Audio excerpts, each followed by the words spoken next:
Trojan Felly. What's up, man? USCJ here. It's the top of the morning. Listen, I hope everybody is getting ready to get up, get out, and make some things happen this morning. Listen, happy Friday to everybody. Listen, we are one day closer to this football season. Get ready to start, man. Listen, let's get ready to be on and popping, on and cracking. Listen, you guys know the future is still bright.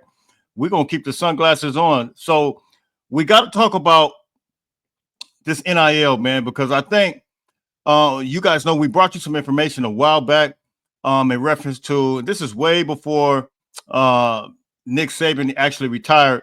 But Nick Saban, you guys remember before he retired, prior to him retiring, he actually went to Congress. You guys remember we did a story. It's almost, it's been going, about a year and a half, maybe 2 years ago that we actually did a story about this. But he went to Congress, and I think they were looking for reform. They were looking for changes as it relates to NIL. They saw the gap already getting ready to take place as it relates to NIL. We brought you that story, and we kind of made fun of it. It said it's not no fun when a rabbit got the gun, and meaning that, you see more parity in college football when things are not controlled by the so-called SEC media. Them being in bed with, having these major deals with the, college football playoff or whatever. You guys remember, prior to, and we'll get into this story, prior to the college football playoff, they had the BCS model. And then once the BCS model took place, we saw kind of a monopoly type situation with the playoffs. And we saw the 14 playoffs and the way they had it structured. You guys know we talked about the AP poll, the coaches poll. And I told you guys a while back that most of college football, when you look at it from a whole, for the most part, is made up of southern regions. When you look at most of those guys that were the AP poll and the coaches poll, these are guys that are from the South that helped make these and establish these. And as a result, we saw a continual. We will see teams like Auburn and Tennessee always rank in the top 10. It made it easier. It not only did it give teams like Georgia strength of schedule, and it gave schools like Alabama strength of schedule, and almost made it impossible for them not to be in the 14 playoffs. We saw that monopoly type situation. You guys already know. That's what we talked about when you guys first tuned into this channel. Those are some of the things that I dealt with on a regular basis. And then once that kind of was canceled out, we saw the playoffs. And once the BCS was canceled out, we saw the playoffs established. And then of course Nick Saban, he had his run or whatever, but that it doesn't take anything away from him. But you guys know there was a lot of things going on behind the scenes as it relates to how all these teams and I told you even this, Fred Taylor, the former Georgia running back, he actually had a an interview that he did with Saturday Night Down South, I believe, and confessed to basically getting money while he was on a recruiting trip at Georgia years ago. But those things were always done in the background, right? So primarily you will see teams like the SEC benefit from those things, right? And so now we evolved to the NIL era, and we started trying to see a little bit more parity opposed to the monopoly situation that it was. And then we started seeing things like Coach Nick Saban go to Congress, him and the SEC commissioner of all people go to Congress, basically kind of complain about the current situation of college football. And so now, and then we saw Coach Nick Saban end up retiring. Now, mind you, before I get to this story, because it's talking about an executive order as it relates to the NIL that's getting ready to apparently be signed by the president. Now, I want to say this. Please don't bring any political. We just talking about football. Don't bring any political side, whether you're on the right or the left. I mean, that's not what we're talking about. We're primarily talking about NIL and an executive order possibly getting signed, and it's going to affect our youngsters. It's going to affect the university. It's going to affect how we conduct business as as it relates to our NIL. But once everything started taking place with the NIL, don't forget, Coach Nick Saban became an announcer, and he kind of doing an NFL draft. I'm just trying to give you guys some history just to kind of let you guys know what took place. And really confessed about I believe it's a defensive back from Toledo that they were trying to go after him before he was even in the portal, right? You remember he said that on national television, but nobody made any big deals out of it, probably because it was on ESPN, right? And so then Coach Nick Saban, yes, he retired.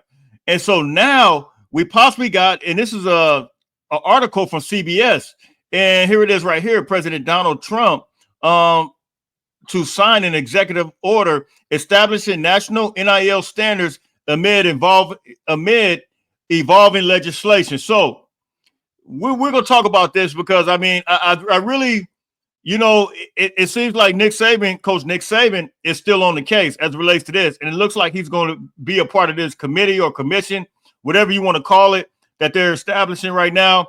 Anytime, you know, even if it's the SC, anytime it's just always primarily people from the South, to me, and there's no disrespect, but I just feel like you just want a balanced and honest commission to really judge these things and to really have these things. And you guys know I just brought you some information about already the NCAA.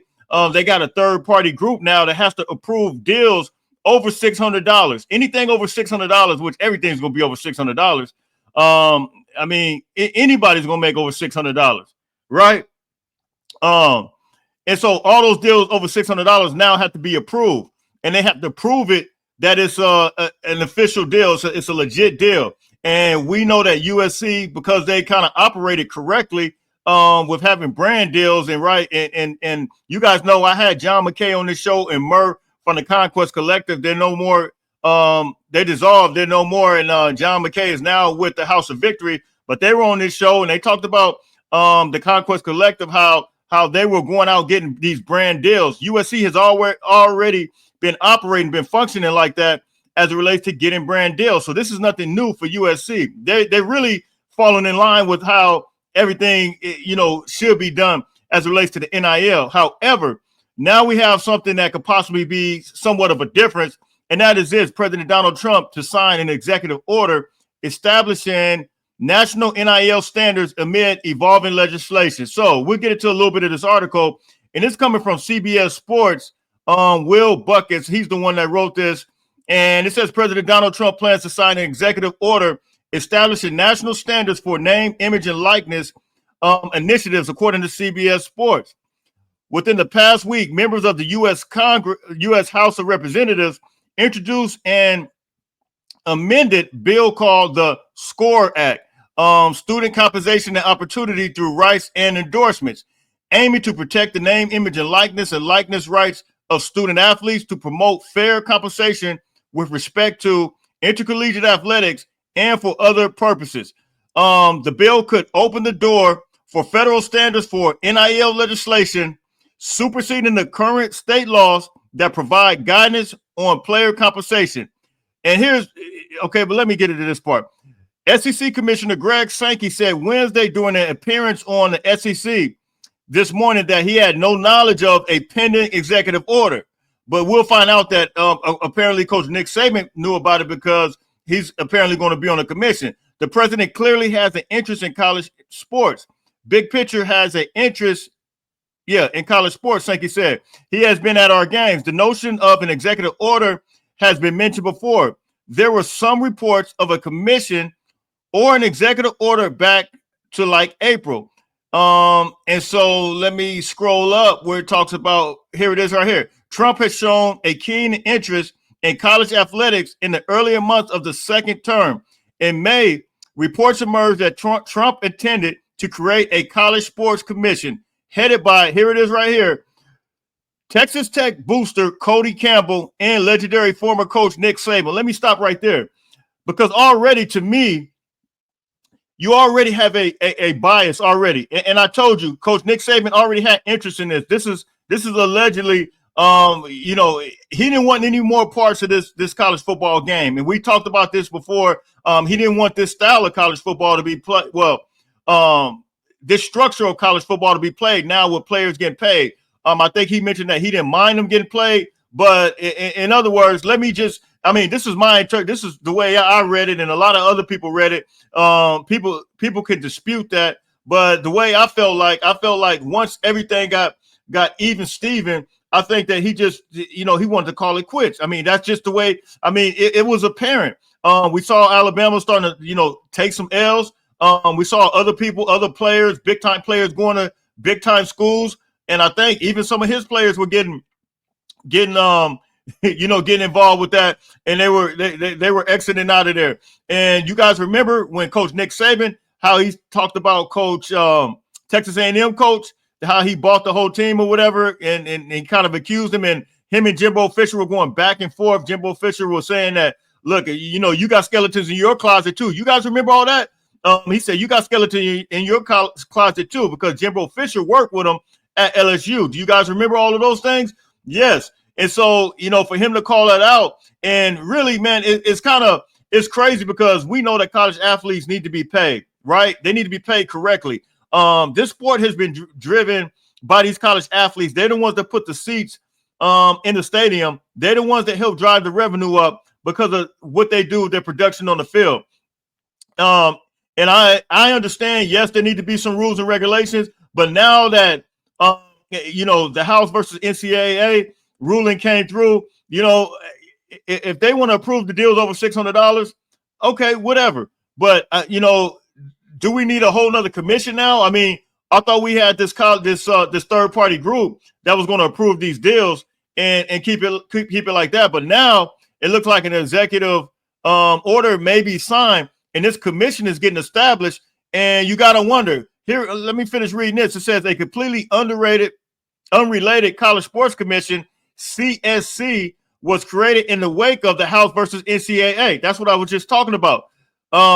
Which opened the door for athletes to profit off revenue sharing. The CSC, in partnership with consulting for Duality, launched an online portal called NIL Go, where athletes can report third-party NIL deals to ensure that they match fair market value and include a valid business purpose based on the actual endorsement. So the question is this: if we got this CRC, this college sports commission already established, my question is, why do we need another commission with people from the South that's going to try to try to control it again with another monopoly type situation? I personally think we don't need it. I think what we have right now, if they want to put that, the CRC and establish that and have those deals be looked at, and make sure the brands, those guys are getting their market value, number one. And number two, make sure each individual is represented by a legit brand and no just off the wall stuff. See, USC, like we said, we've been doing it. And when Lincoln Riley said USC has the most unique situation, yes, because they're in the LA market, they're in Hollywood. You got everything from Disneyland to, whatever, Knott's Berry Farm, ESPN, Fox Sports. Look, you got it all, man. And look, our athletes have the best opportunity. You're in Hollywood. You can get sponsored by pretty much everybody there. You can have multiple deals and be good. So hit me in the comments, man. You guys tell me what you think. If you go to Tuscaloosa, Alabama, it's not going to be the same as you being in LA, and they know that. So my thing is, look, man, it is what it is. They're getting legit brand opportunities. They winning. Hit me in the comments, man. You guys tell me what you think, man. But this is an article coming from CBS Sports. We'll see what happens, man. But this is a new, maybe possible bill that's getting ready to be signed, and President Donald Trump is involved with that. Listen, as I stated before, no politics on this channel. We're not talking about politics. We're not talking about the left or the right. We're talking about NIL, man. So I just want to know what you guys think. Drop the comments on here. And tell me what you guys think. You guys already know where you can find me. It's USCJ32 on Twitter. It's USCJ32 on Instagram. Listen, everybody that comes on, make sure you hit that like button. Make sure you hit that share button.